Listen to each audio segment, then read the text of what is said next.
Welcome to Building High Performance Teams by Cedrick Johnson. This small brief is to encourage you to motivate, train, and develop personnel to accomplish a mission in the most genuine way, whether you are an employer or just a team leader. Let's get to business. Let's begin with leadership. Leadership is the ability to influence people to do what you say, not because you said it, but because they want to. This comes from effective team building. Why does it matter?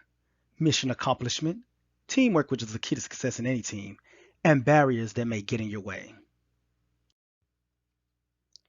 A few objectives and main points that I would like to go over in this brief is Tuckman's Model, which is forming, storming, norming, performing, and then mourning backslash adjourning, knowing your people, and motivation through training. Hopefully these key points will help you have a successful team.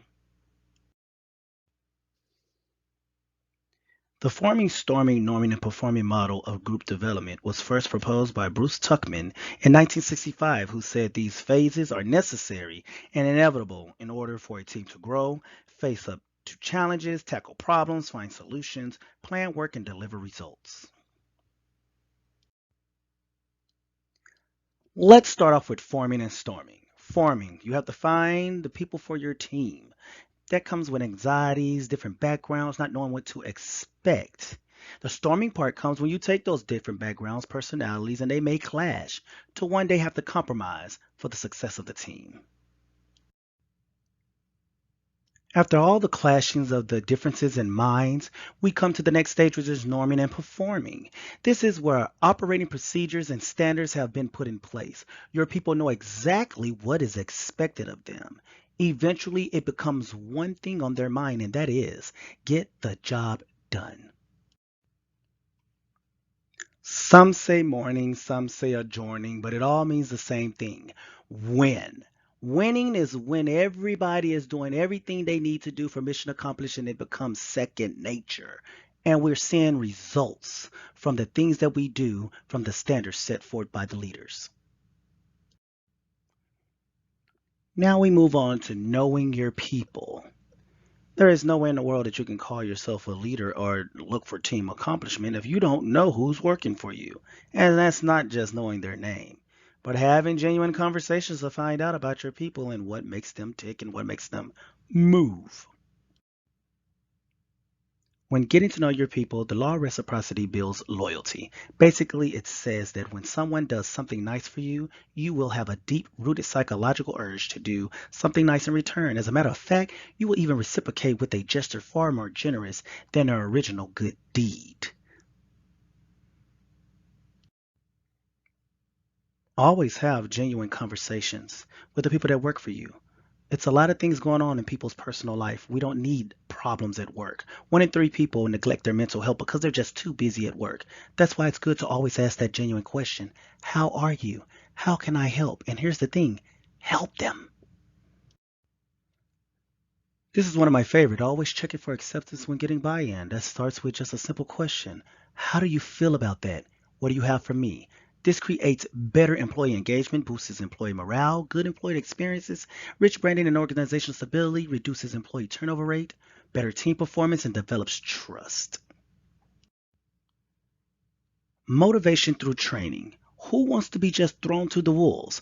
I may have done this before, I may have experience, but do I have experience with your company? So it's always good to have that extra training, and I will have that motivation to perform at my best and be successful. This is something that also builds loyalty, and that is learning each employee's ability to learn and retain training. People often appreciate when you sit down with them and go over the things you appreciate about their strengths and go over their areas for improvement. Here goes that word again, feedback.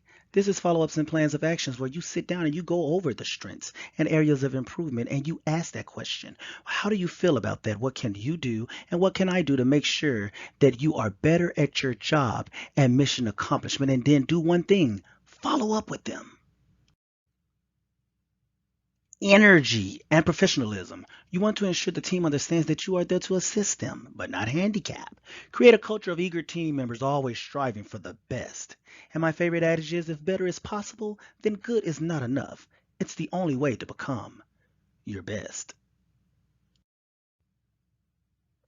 In review, we went over Tuckman's model, knowing your people, being genuine about it, and motivation through training. Hopefully, you as a leader can take these small points and research them further to better equip you to have a team that can overcome barriers for team success. A few things I like to drive home. One of them is be genuine. How do I do this? By being responsible, setting the example, showing my confidence, and not lying to my people and allowing them to be themselves. Information is in the palm of our hands today. Always checking for acceptance. How does that sound? Is that okay? What do you have for me? What can I do better? There's nothing like knowing a leader that's actually listening to you.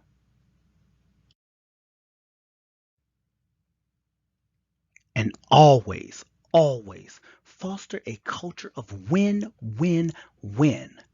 Why should I believe in our job and our mission if you as a leader don't believe in it yourself? Lead by example. Well, that's been my small brief on how to build high performance teams. Hopefully, you as a leader can research this further and you too can have mission accomplishment in overcoming barriers. With that, I would like to leave you with a quote from the iconic Jerry Springer. Rest in peace. Take care of yourself and each other.